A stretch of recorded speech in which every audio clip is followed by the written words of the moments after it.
Sveikučiai, mėlyjeji, mano mėlyjeji, mylimieji partneriai. Šiek tiek naujienų iš manęs apie tai, kas įvyko šios kelis mėnesius. Neseniai, man atrodo, paskutinę metų dieną gavot mano paskutinį video ir dabar vėl naujas. Taigi aš džiaugiuosi bet galo, kad viešpats man ištikimas ir pagaliau prisijungė vėl naujų partnerių ir aš galiu ramiau kvėpuoti po 15 mėnesių minuso. Visi ėjo į minusą mano partnerių ratas ir dabar jau kyla į pliusą. Šlovė Kristui. Tikrai. Tai ne mano darbas, šiek tiek mano darbo tame yra, bet visa šlovė yra jam. Tikrai, kaip jisai žmonės pakviečia, kokiu būdu jis juos prakalbina, kaip tie žmonės pasako taip jo dangaus karalystės statymui per mane menka jo įrankį. Nežinau, man yra visada stebuklas, man yra visą laiką tikrai toksai sukrėtimas, netgi vidinis toksai džiaugsmingas sukrėtimas, bet tuo pačiu ir paslaptis. Ir aišku, be abejonės, nenuolat, karts nuo karto aš susiduriu su liūdesiu, kai žmonės nesupranta, kodėl aš prašau paremti. Jie tiesiog galėtų pasakyti ne, bet kartais tas pokalbis toks neskanus būna. Bet ką darysi? Mes visi mokomės, visi esam pakeliui. Kas naujo? Taigi, praūžė MER konferencija. Aš turėjau tokią aistrą, kad daug lietuvių prisijungtų, nes aš žinojau, kad bus gerai. Aš jaučiau visą širdimi, aš raginau. Bet esu ribota. Visa kita priklauso viešpačiui. Šlovė jam už 5 moteris, kurios buvo iš Lietuvos, bent jau aš jas tikrai žinau, kad jos buvo, viena iš Liuksemburgo, šlovė viešpačiui, ir dar keli žmonės prisijungė per tiesioginį eterį. Tai va, tai iš tų mažų sėklelių gali išaugti dideli vaisiai, kurie priklauso ne man, kurie priklauso viešpačiui, ir aš pasitikiu. Kaip žmogus, aišku, šiek tiek liūdžiu, nes aš žinojau, kad bus gerai, nes aš žinojau, kad verta, bet negali žmonių atnešti ten, kur viešpats jų nekviečia, arba ten, kur žmonės patys nepasako viešpačiui taip. Tai va, kita MER konferencija yra po 2 metų, nes tai kainuoja labai daug jėgų, labai daug pinigų, labai daug energijos. Mūsų tarnystė nesustoja ir mes priedo dar darom didžiulį renginį su 1000 žmonių. Šiemet buvo 11 000 be bendradarbių. Taigi prieš mėnesį buvo išpirkti bilietai. Tai yra tikrai didelis Dievo darbas, bet aišku, kainuojantis ir žmogiškų jėgų. Tai kasmet tai yra per daug mums, bet kas 2 metus atrodo, kad vyks. Tai yra mano širdies konferencija. Nuo to karto, kai aš 2013 metais pirmas iki kaip dalyvė buvau MER konferencijos, iki šiandien aš tegu. Tai yra mano asmeninė vinių vinis visais atvejais. Tai yra konferencija, kurios aš laukiu, kurios aš nebijau ir kuria visada džiaugiuosi. 4 kartus jau aš buvau kaip dalyvė, dabar 4 kartus buvau kaip jau darbuotoja. Tai yra gera patirtis palyginti, labai džiaugiuosi už tas abi patirtis, greičiausiai toliau ir liksiu kaip darbuotoja arba jau prie tų namų, Dievas matys. Tai va, bet tas ir užkudlisius matyti, kaip buvo rengiama, ir Dievo stebuklus patirti, ir juos girdėti yra gera, ir aišku yra gera patirti pačią konferenciją. Tai keli dalykai, kurie man įstrigo iš MER konferencijos, tai buvo pirmiausia vienybė, didžiulė vienybė tarp žmonių. Toliau, didžiulis alkis teisumui, buvimui kartu, Dievo žodžiui, gyliui. Buvo didžiulis alkis tarp žmonių. Buvo didžiulis džiaugsmas, nes tas džiaugsmas jis ateina iš viešpaties ir jis pasilieka, nesvarbu, kas su mumis nutinka.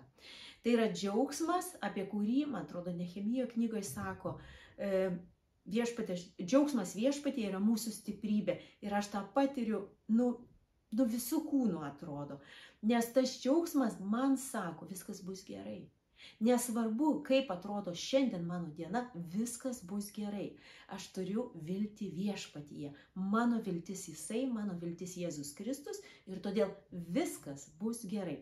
Tai va, tai tas džiaugsmas, kuris dar nesibaigė man, nežinau, aš tikiuosi, kad jis ir nesibaigs, su truputėliu pauzių, nieko tokio, bet jis nesibaigs. Ir toksai gylis ir lengvumas buvo man patiriamas.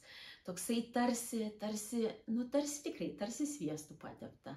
Nors aišku, kad viešpats daug paruošė, daug mus grūdino ir grumdė vienas į kitą, daug dalykų skausmingai vyko, nes mes esam žmonės, nes kiekvienas sužeidimas ateina per žmonės ir kiekvienas išgydymas ateina per žmonės. Dievo malonės galia, bet per žmonės. Mes taip esam sukurti, mes sukurti vieni su kitais sugyventi. Ir mums reikia augimui vieni kitų.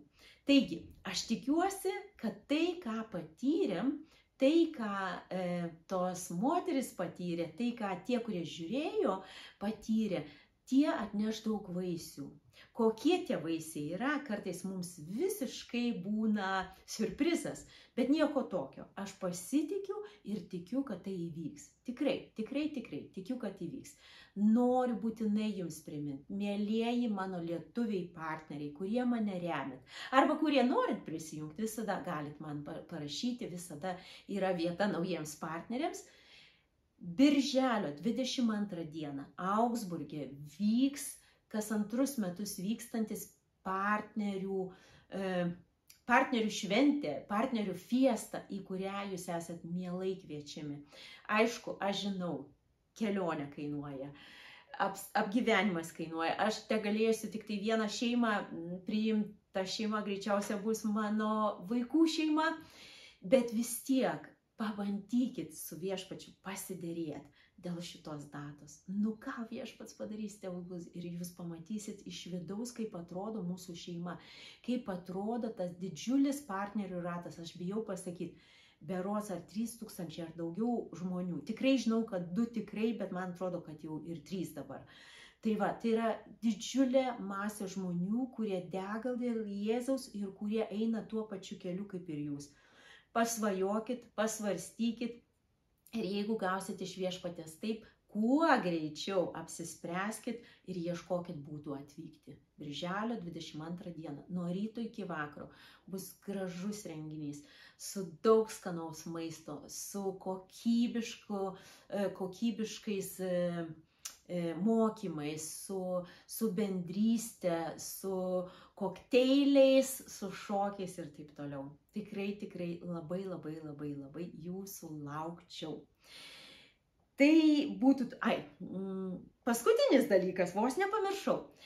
Paskutinis dalykas tai, kad mes nuo praeito ketvirtadienio, aš tikiuosi, kad šis video iki sekančio ketvirtadienio jūs pasieks, tai yra nuo vasario 1 dienos, mes transliuojame tiesiogiai.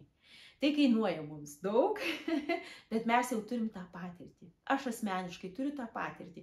Kai koronos laike 3 mėnesius mes kaip bandomąjį tokį dalyką pabandėm patransliuoti tam, kad atnešti žmonėms viltį ir tas veikia puikiai, todėl aš tokią, trupučiuką tokią baimę turiu, tokį jaudulį, sakyčiau, turiu, kuris primena man labiau Dievo baimę, kad ne aš čia tokia puikiai ir galinga ir tokia gudri, bet kad Dievas manyje yra galingas, puikus, šaunus, iškalbingas ir taip toliau.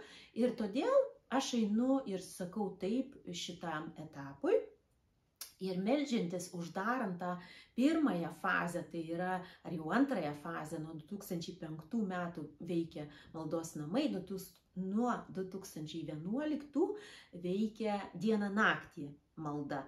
Taigi tas 12 metų tą fazę mes kaip dieninė pamaina uždarėm, tokiu dvasiniu lygmeniu, ir man Dievas davė tokius žodžius. Tai pirmas yra iš Apreiškimo knygos 22 skyriaus, kad jis pažadėjo tą gyvybės vandenį ir kad ta transliacija, ta menka transliacija, kartais netgi be gyvo šlovinimo, tai yra įrašytas šlovinimas, bet mūsų maldos kambaryje, anksčiau kažkada tai, bet net ir tokiu atveju yra gyvybės vanduo Europai. Tai yra man stebuklas, aš neįsivaizduoju kaip ir ką, bet pabandykit įsijungti. Net ir tie, kurie nesuprantat vokiškai, pabandykit įsijungti, pastebėkit, ar nesikeičia atmosfera, ar nesikeičia mintis į gerą, ar net neša viešpats per tą transliaciją jums irgi gyvybės vandens.